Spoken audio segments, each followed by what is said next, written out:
Bukhari.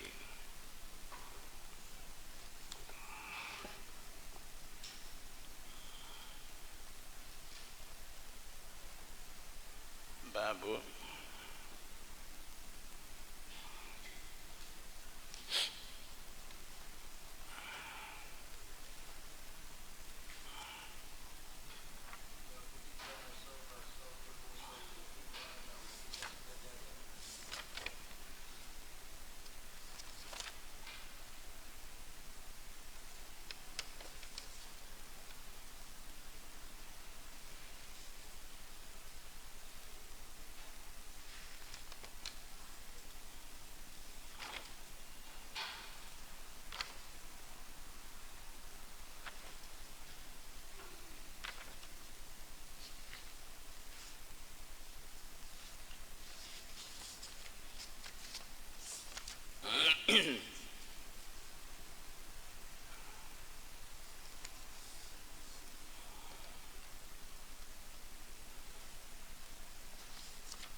Bismillahirrahmanirrahim. Babun idza asaba saubal musallim ra'atahu idza sajada. Seterah.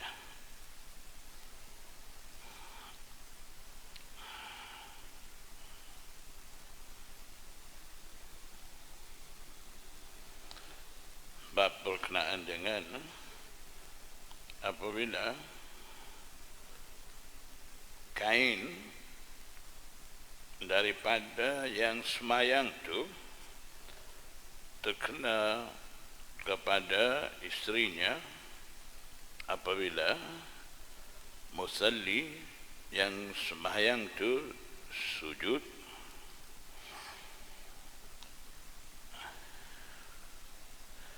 Haddatsana Musaddadun عن خالد قال حدثنا سليمان الشيباني عن عبد الله بن الشداد عن ميمونة قالت كان رسول الله صلى الله عليه وسلم يصلي.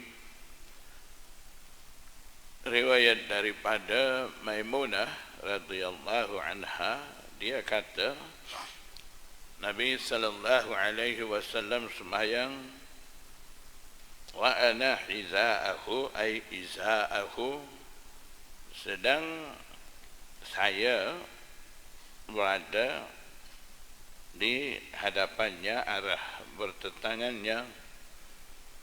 Maksudnya Maimunah ada di samping Rasulullah sallallahu alaihi wasallam.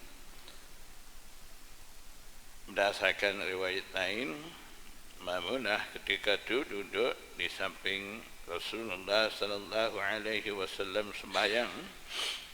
Wa ana haidun, sedang saya adalah wanita yang datang darah haid. Wa rubbama asabani saubuhu idza sajada, dan terkadang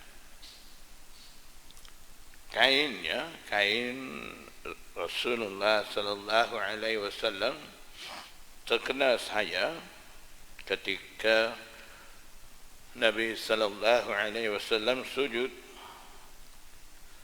Qalat, Maimunah kata, wa kana yusalli ala al-khumrati, sedang Nabi sallallahu alaihi wasallam sembahyang di atas khumrah, kain sejadah.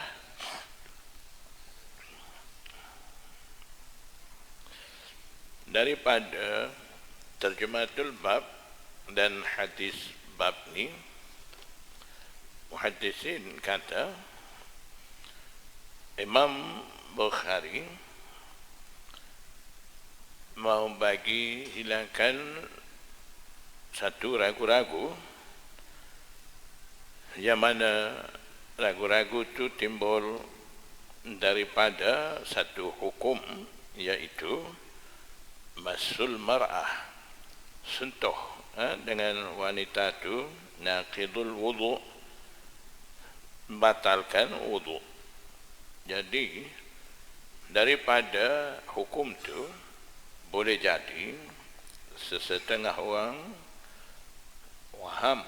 salah faham, sekiranya kain daripada orang semayang itu terkena kepada wanita dalam keadaan orang itu sembahyang, itu mungkin boleh jadi makruh kalau sentuh kulit sama kulit, masul mar'ah naqidul wudu, batal wudu. Kalau begitu boleh jadi sentuh kain orang sedang semayang itu dengan wanita, itu juga mungkin dikira makruh. Jadi sesetengah orang ada anggapan begitu. Jadi Imam Bukhari daripada terjematul bab dan hadis bab ni, dia nak menolak fahaman tu, salah faham tu. Maksudnya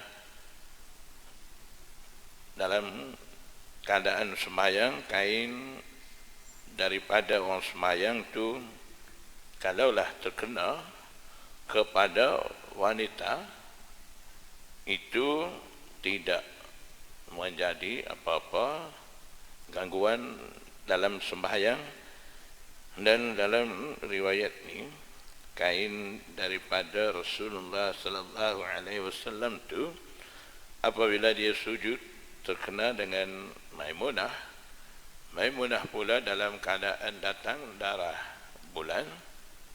Jadi kalau tidak ada apa-apa datang darah haid dan sebagainya, itu lebih lagi harus.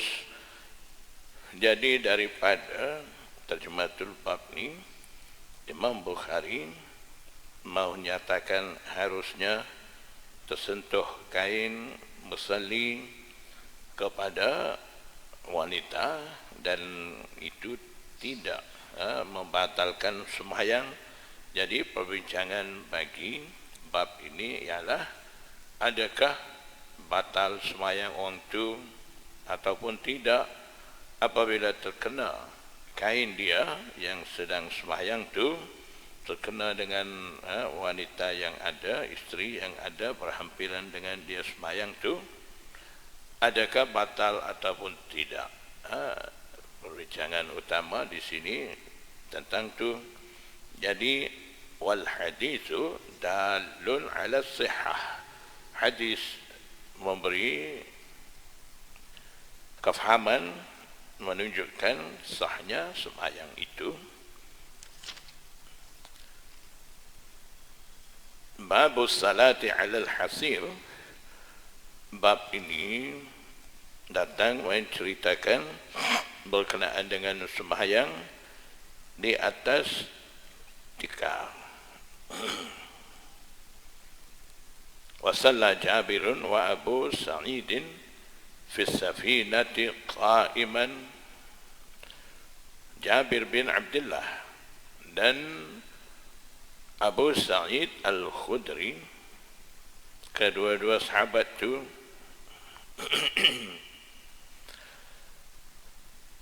sembahyang sambil berdiri di dalam perahu.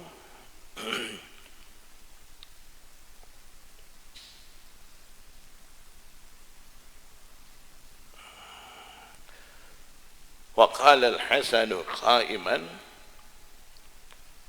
ما لم تشق على أصحابك.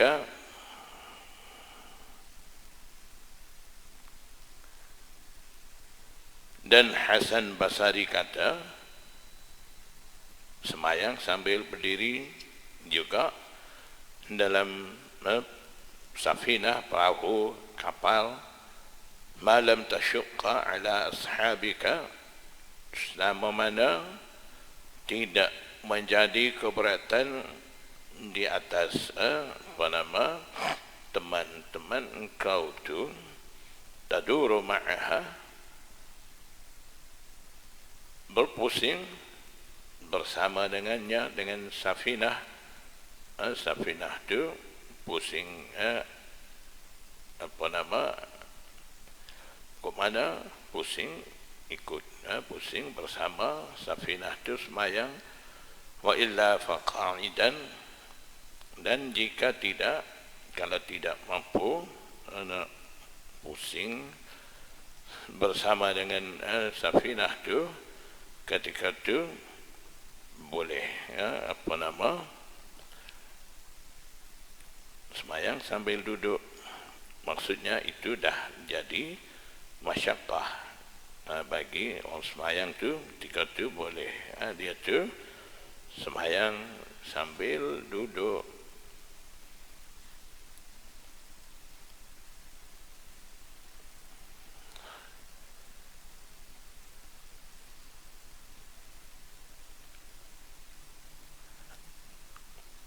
حدثنا عبد الله قال أخبرنا مالك عن إسحاق بن عبد الله بن أبي طلحة عن أنس بن مالك أن جدته مليكة دعت رسول الله صلى الله عليه وسلم لطعام صنعته له.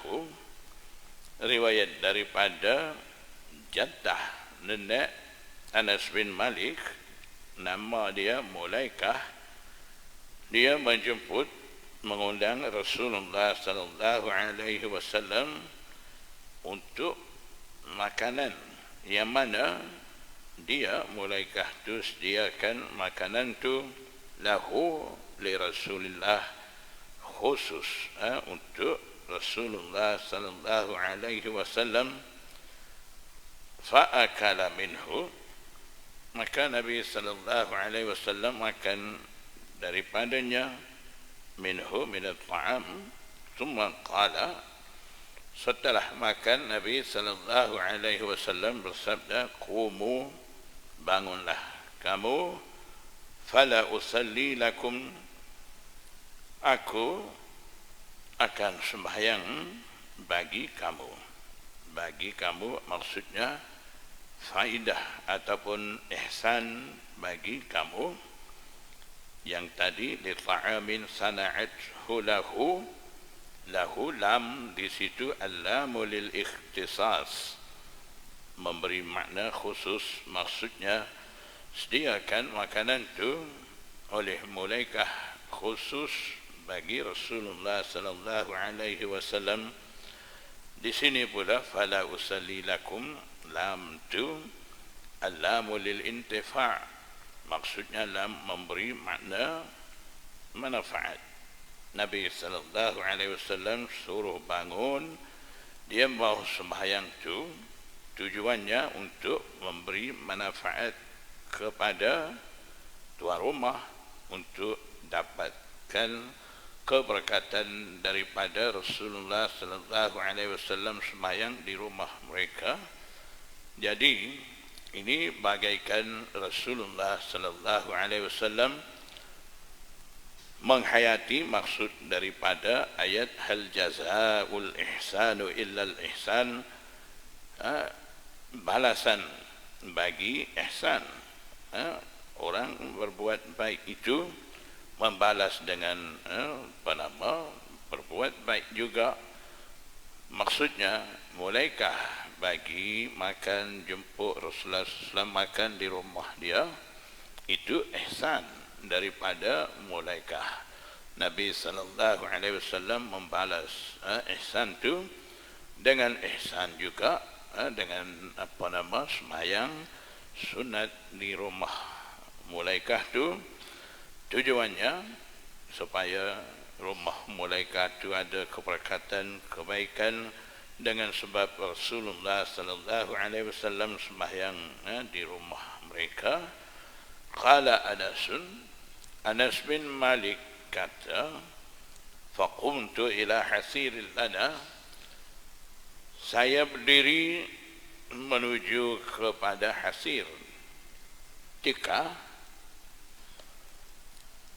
lana, kepunyaan kami.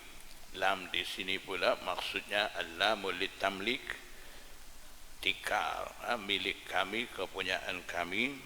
Qadis wadda min tuli ma lubisa, min ajaliyah maksudnya min tuli ay li ajli tuli ma lubisa. Qadis wadda, tikar tu dah pun hitam kerana sudah lama dipakai, kerana lama tikar itu dah dipakai,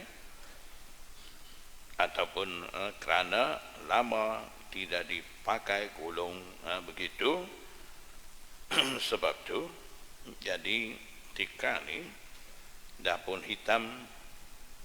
Dan juga biasanya tikar bila tidak pakai gulung, taruh ataupun dah lama guna, dia akan jadi keras.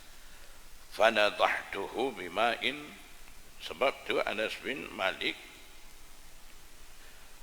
dia kata, saya percikkan air kepadanya pada tikar tu supaya lembut sedikit. Nabi SAW akan berdiri sembahyang di atas tikar tu. Faqama, kemudian faqama Rasulullah sallallahu alaihi wasallam, Nabi sallallahu alaihi wasallam bersabda, berdiri di atas tikar tu. Wasafaftu wal yatima wara'ahu, dan saya dan budak yatim, maksudnya budak, wara'ahu di belakang Rasulullah sallallahu alaihi wasallam, saf beratur di belakang Rasulullah sallallahu alaihi wasallam. Wal ajuzu, dan wanita tua, yaitu Mulaikah bin wara'ina, dari belakang kami. Jadi cara saf sembahyang ni, kalau satu orang makmum akan berdiri di bahagian sebelah kanan imam, belakang sedikit. Kalau dua orang makmum, dua-dua akan diri di belakang imam, wanita di belakang kaum lelaki. Fasalla lana Rasulullah sallallahu alaihi wasallam raka'ataini, maka Nabi sallallahu alaihi wasallam sembahyang jadi imam bagi kami 2 rakaat. Summan sarafa, setelah itu Nabi sallallahu alaihi wasallam, sesudah itu Nabi sallallahu alaihi wasallam pulang ke rumah dia.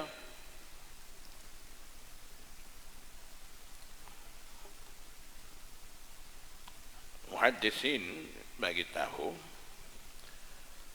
daripada bab ni, terjematul bab ni juga Imam Bukhari mahu bagi hilangkan satu iskal.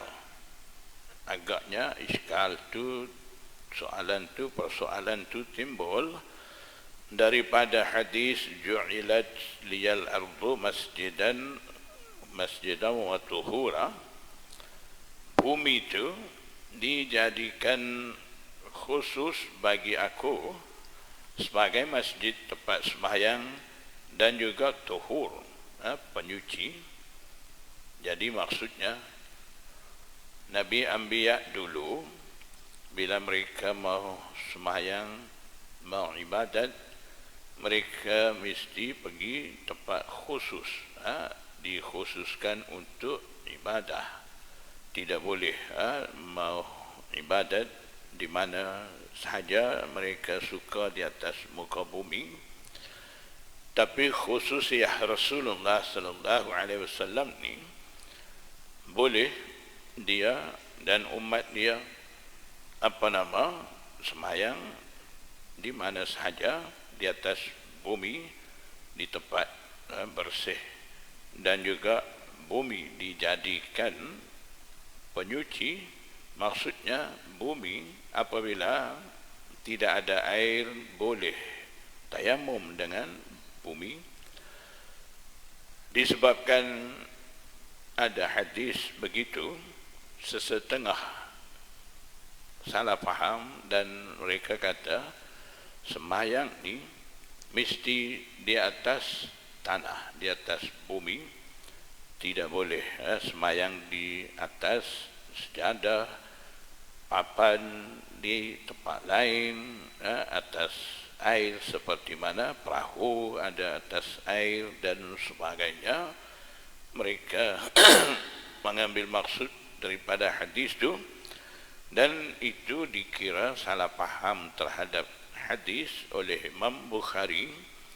Jadi muhaddisin kata Imam Bukhari daripada babus salati alal hasir ni, dan asar sahabah di bawah yang mana Jabir bin Abdullah, Abu Sa'id Al-Khudri semayang sambil berdiri di atas perahu, itu tidak di atas bumi. Dan Nabi sallallahu alaihi wasallam semayang di atas tikar, atas bumi hampa tikar semayang. Itu maknanya daripada amalan Rasulullah sallallahu alaihi wasallam dan asar sahabah, amalan sahabah itu sabit. Nabi sallallahu alaihi wasallam dan sahabat-sahabat semayang di atas benda lain yang ada di atas bumi. Jadi bila Rasulullah sallallahu alaihi wasallam salat alal hasir, itu dah sabit. Nabi sallallahu alaihi wasallam salat ala ghairil ard, semayang di atas benda lain selain daripada bumi. Maksudnya diharuskan semayang begitu, dan tidak boleh salah faham ataupun jadi ragu-ragu dengan maksud ju'ilal liyal ardu masjidan wa tuhura itu.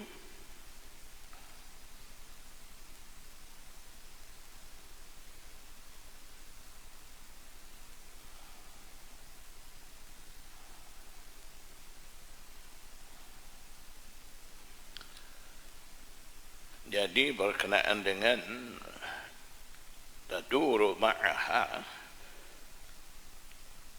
yang asal daripada Hasan Basri itu, di situ ada berbeza pandangan di sisi ulama.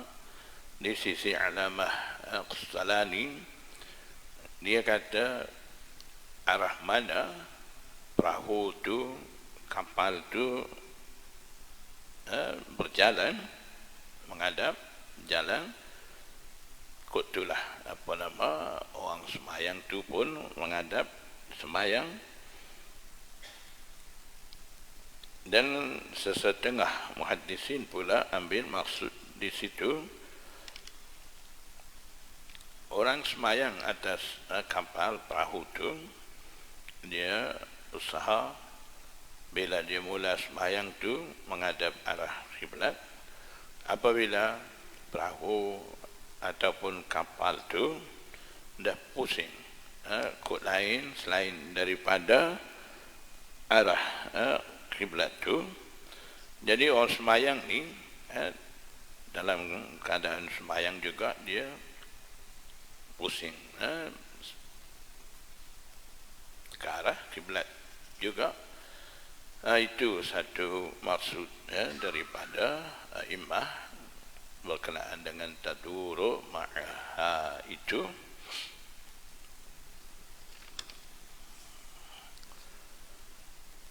Babus salati alal khumrati, bab ini pula berkenaan dengan sembahyang di atas khumrah. Khumrah ni biasanya sejadah kecil sikit daripada hasir. Hasir ni tikar. Khumrah ni sejadah, dia saiz dia kecil sikit daripada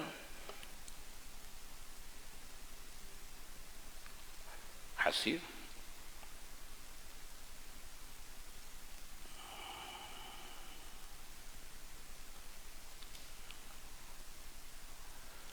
حدثنا أبو الوليد قال حدثنا شعبة قال حدثنا سليمان الشيباني عن عبد الله بن شداد عن ميمونة قالت كان النبي صلى الله عليه وسلم يصلي على الخمرة.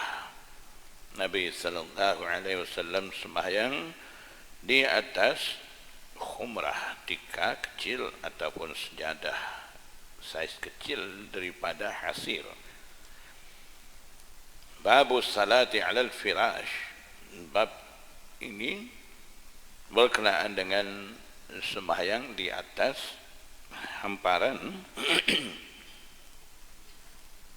Hamparan maksudnya hamparan biasanya orang buat tidur di situ atas hamparan tu, kain tu, sama ada tidur seorang ataupun tidur bersama dengan isteri, itu firash. Di situ mau sembahyang. Wa shalla Anasun ala firashihi. Anas bin Malik sembahyang di atas firash, kain hamparan tu. Faqala Anasun kunna nusalli ma'an Nabi sallallahu alaihi wasallam. Anas bin Malik kata, kami sembahyang bersama dengan Nabi sallallahu alaihi wasallam. Fayasjudu ahaduna ala thawbihi.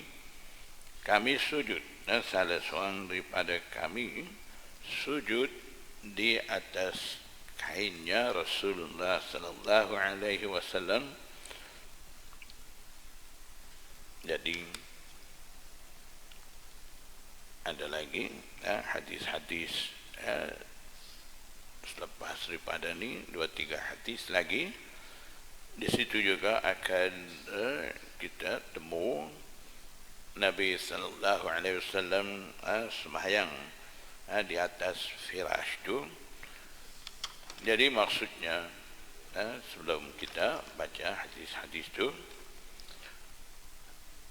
maksud Imam Bukhari di sini mula daripada babus salati alal hasir, di mana orang salah faham tentang hadis ju'ilat liyal ardu masjidan wa tuhura, mesti sembahyang atas tanah, tidak boleh sembahyang di atas tikar dan sebagainya.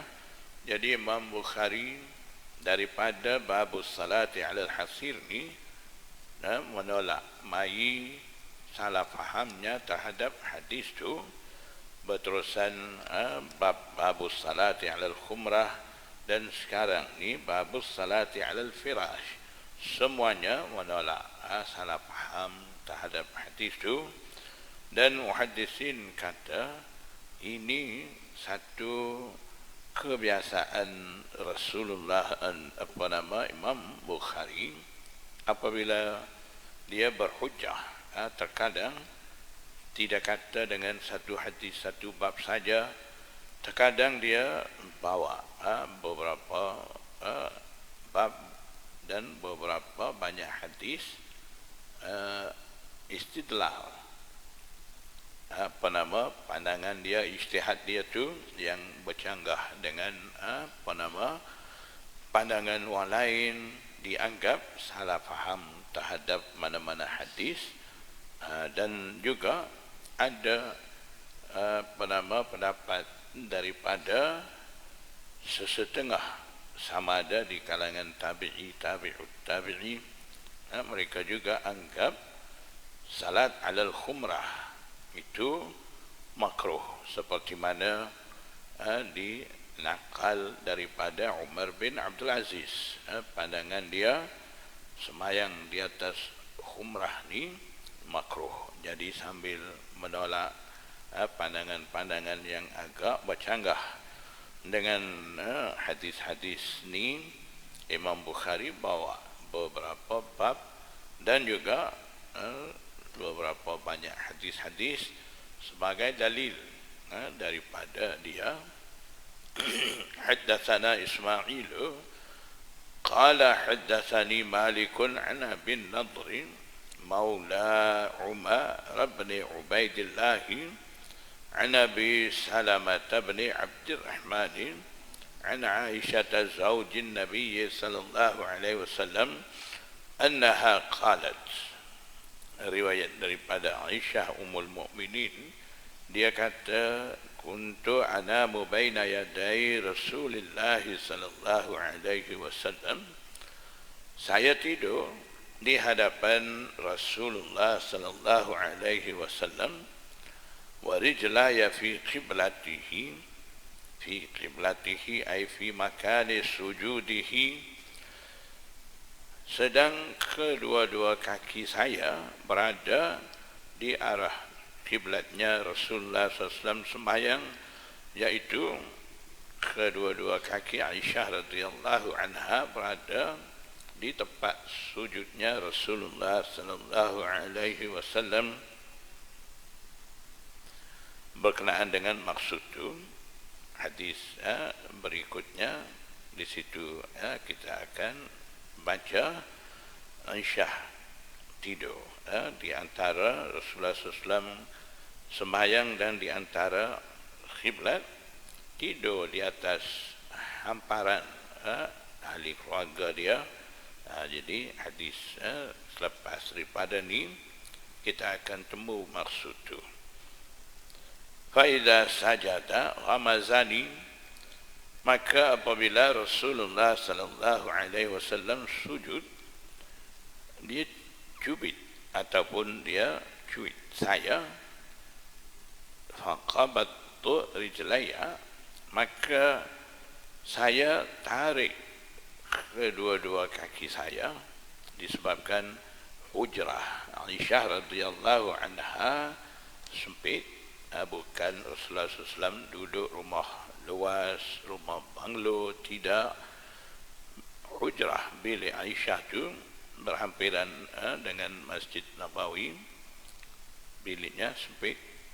Jadi tempat tidur tu juga di atas firash, hamparan tu juga Rasulullah SAW bangun waktu malam tu sembahyang, Aisyahnya tidur.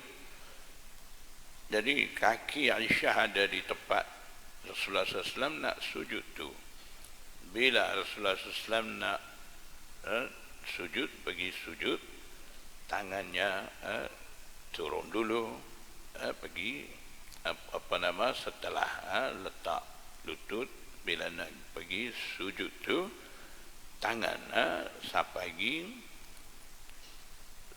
sama ada sejajar dengan bahu ataupun muka. Bermakna di situ ada kaki Aisyah tu Nabi SAW sentuh dengan tangan dia. Bila disentuh ataupun dicuit, Aisyah tarik kaki dia supaya ada ruang Rasulullah SAW sujud. Faidha qama, maka apabila Rasulullah sallallahu alaihi wasallam berdiri, basattuhuma, Aisyah kata, saya lunjurkan semula kedua-dua kaki itu. Jadi Aisyah tak boleh nak tidurlah gitu. Bila nak sujud, tarik kaki, dah bangun qiyam, letak balik kaki, tak lama nak sujud pula, tarik kaki pula, bangun qiyam tu, lunjur balik kaki. Dia main gitu kah?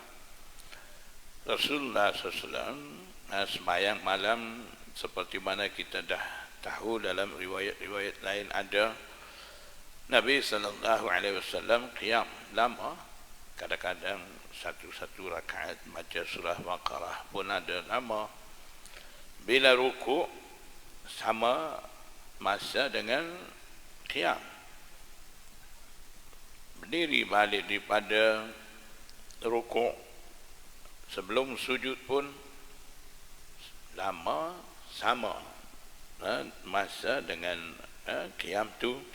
Seterusnya begitu ada Rasulullah SAW sembahyang cara tu. Jadi bila Rasulullah SAW sujud pun masanya sama dengan qiyam, rukuk. Jadi bila Aisyah tarik kaki dia ketika Rasulullah SAW sujud tu, maknanya lama juga Aisyah boleh tidur dalam keadaan lipat kaki dia. Bila Rasulullah SAW berdiri balik rakaat lain qiyam, faiza qama, ketika tu contohnya misal kata bunyi bacaan qiraah daripada Rasulullah SAW, Aisyah boleh tahu Rasulullah SAW dah qiyam. Jadi ketika tu dia lunjur mula kaki dia. Jadi dengan keadaan agak begitu disebabkan tidak nampak. Sebab apa? Aisyah kata qalat wal buyutu yawma idzin laisa fiha masabihu, sedang rumah-rumah pada hari itu, pada masa itu tidak mempunyai lampu pelita, maknanya dalam gelap. Nabi SAW sembahyang.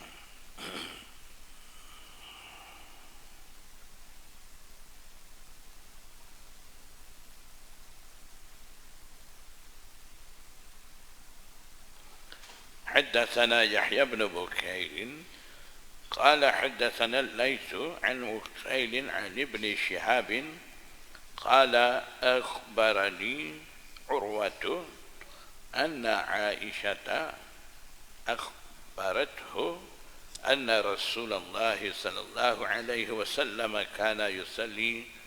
Riwayat Aisyah juga, Nabi sallallahu alaihi wasallam sembahyang, wahia, dan dia Aisyah tu bainahu, di antaranya, di antara Rasulullah SAW, wa bainal qiblah, dan di antara qiblat, ala firashi ahlihi, Aisyah ada di atas hamparan ahli keluarganya, maksudnya kain hampat tidur suami isteri, atas itulah dia tidur.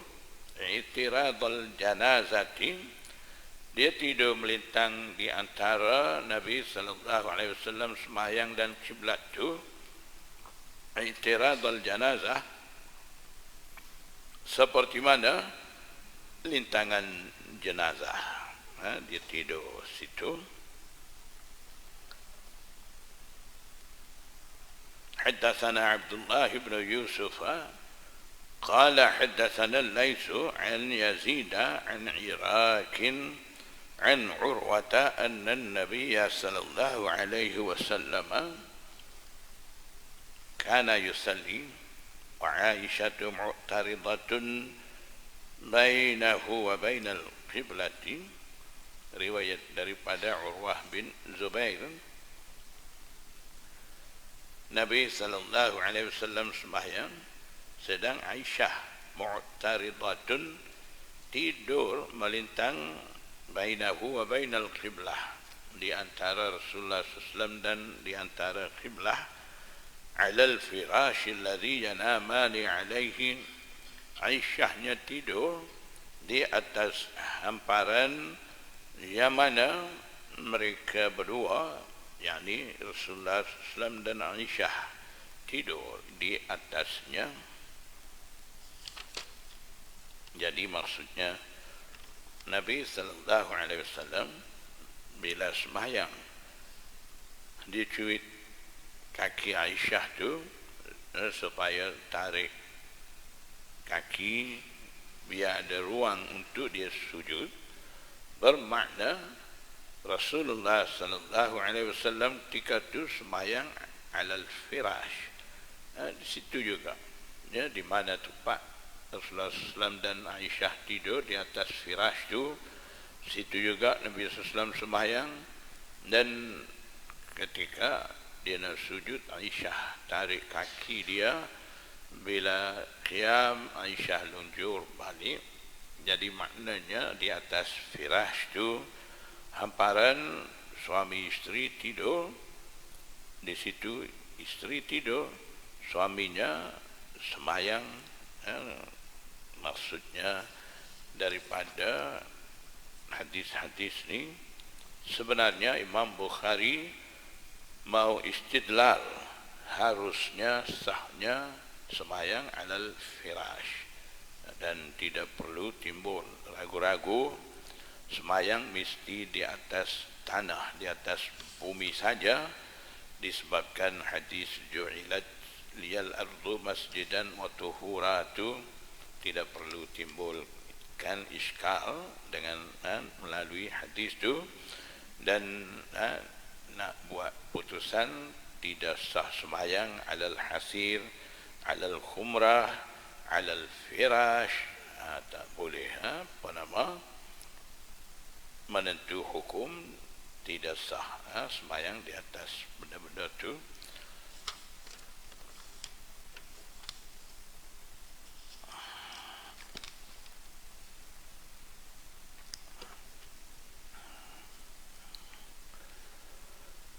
Babu sujudi ala thawbi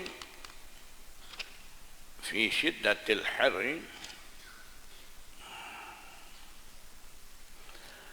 Bab ini sujud di atas kain ketika terlalu panas. Wa qala al-Hasan, Hasan Basri kata, kana al-qawmu yasjuduna 'ala al-imamati wal qalansuwati wa yadahu fi kummihi. Qaum tu maksudnya kaum di sini sahabat-sahabat sujud di atas imamah kain serban, qalansuwah sokok piah, dan juga kedua-dua tangannya ada di hujung tangan baju kum ni apa nama ni, hujung tangan tu panggil apa? Lengan tangan. Maknanya tangan baju tu begitulah labuh. Jadi tangan duk dalam kain tu fi kumbihi, sebabnya kerana terlalu panas. Sahabat-sahabat semayang di Masjid Nabawi ketika tu tidak ada mozaik macam sekarang, tidak ada permaidani, sujud atas tanah. Lepas tu Masjid Nabawi, tiang, batang kurma, bumbung, lepah tambal. Bila hujan, air hujan masuk. Bila panas matahari masuk. Jadi panas tempat sujud tu ketika nak semayang tengah hari. Jadi sahabat-sahabat maksudnya lapik kain, kadang-kadang serban, kelansuah, tangan pula, disebabkan terlalu panas nak letak tapak tangan tu. Tapak tangan ada dalam lengan baju tu. Jadi daripada asal tabi'i Hasan Basri yang menyatakan amalan sahabat, dan juga bawah ni ada hadis marfu' yaitu haddatsana Abul Walid Hisham bin Abdul Malik qala haddatsana Bishr bin Mufaddal qala haddatsani Ghalib bin al-Qattan an Bakr bin Abdullah عن أنس بن مالك قال كنا نصلي مع النبي صلى الله عليه وسلم. Anas bin Malik kata, kami sembahyang bersama dengan Nabi sallallahu alaihi wasallam, fayadha'u ahaduna tarafa thawbi, salah seorang daripada kami meletakkan hujung kain itu min syiddatil harri fi makanis sujud, min ajaliyah li ajli syiddatil harri, kerana terlalu panas letak hujung kain itu fi makanis sujud, di tempat sujud. Jadi daripada hadis ni dan asar sahabah, amalan sahabat yang dinakal oleh Hasan Basri, daripada situ dapati orang sembahyang tu dia sujud atas kain. Boleh. Jadi boleh tu di situ ada khilaf sedikit di sisi a'immah. Di sisi Imam Syafi'i yang kata boleh sujud di atas kain tu tidak muttasil, tidak bersambung dengan tubuh badan orang semayang tu. Kain tu munfasil, asing dengan orang semayang tu. Itu dalam istilah dia dinamakan as-saubul munfasil. Yang bersambung dengan orang semayang tu as-saubul muttasil.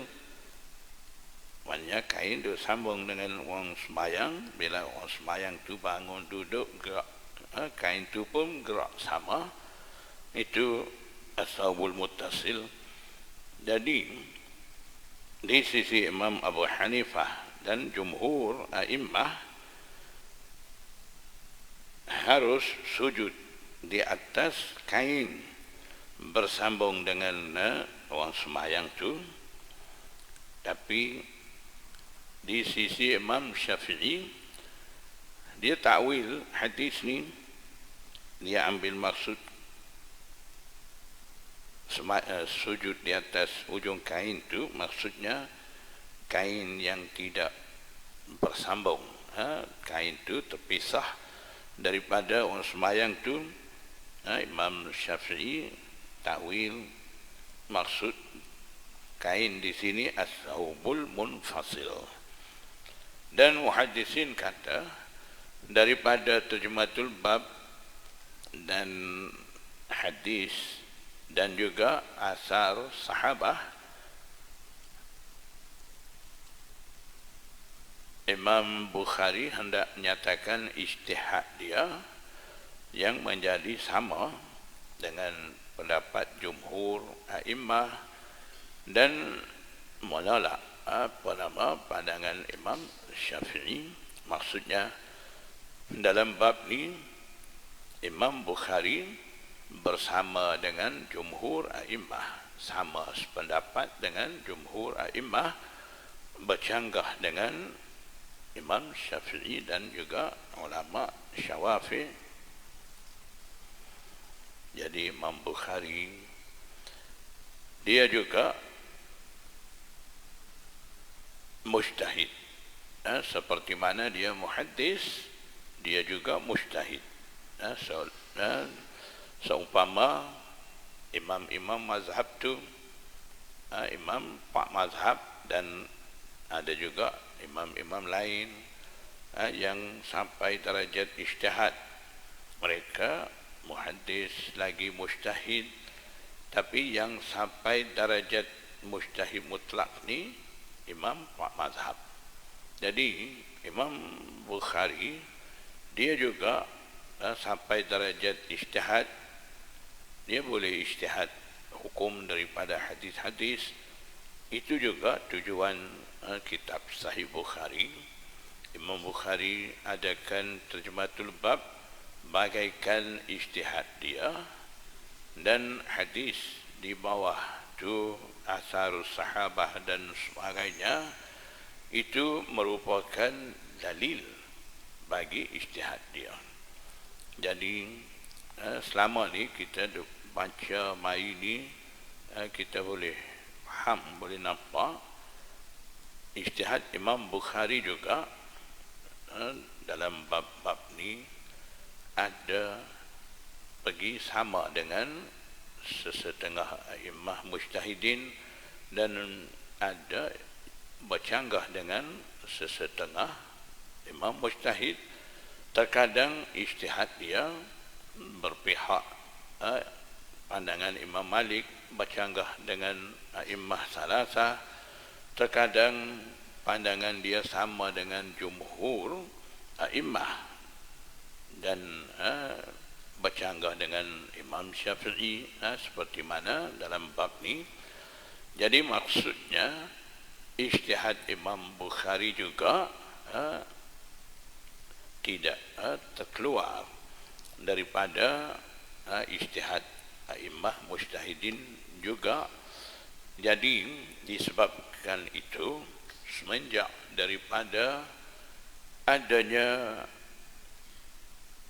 ijtihad Imam Bukhari, seperti mana masyhur fiqhul Bukhari fi tarajumih, ijtihad Imam Bukhari terselah pada terjematul bab, begitu hebat. Fiqhul Bukhari, fiqh kefahaman Imam Bukhari, dah nyata ijtihad dia pada terjematul bab. Walaupun begitu, tidak ada golongan umat muslimin yang ikut amal dengan ijtihad Imam Bukhari seperti mana ikut beramal dengan ijtihad Imam Pak Mazhab tu.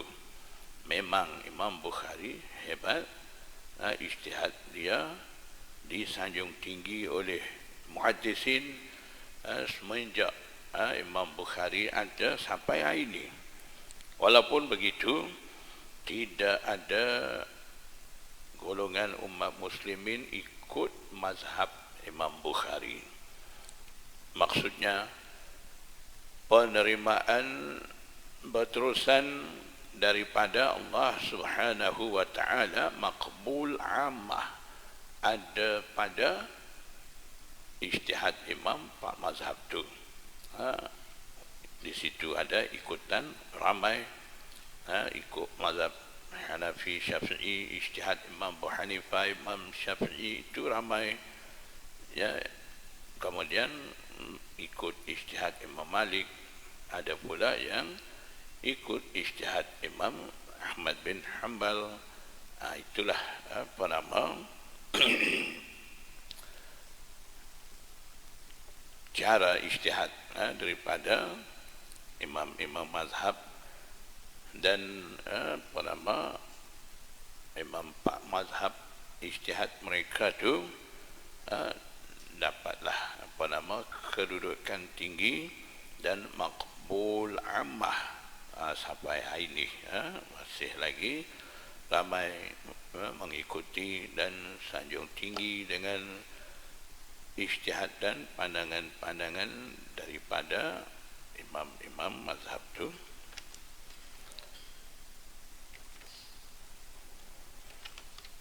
Babus salati fin ni'al.